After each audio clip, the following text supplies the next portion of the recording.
Абе, госпожо, какви са тия филми от 15 век, дето ги гледате? Без да коментирам доколко е възпитано да се ровиш из чуж компютър, но някои от тези филми са сред най-успешните за всички времена.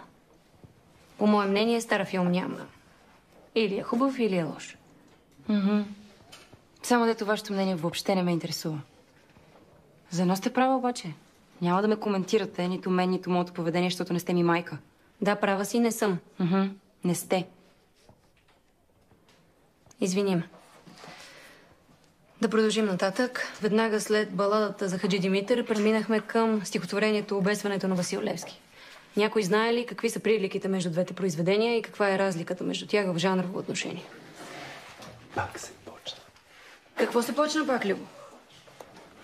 Сухите приказки се почнаха пак. Какво друго, госпожо?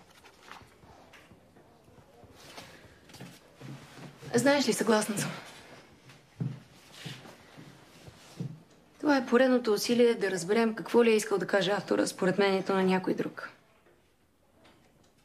Да намерите нещичко за себе си в дадената творба.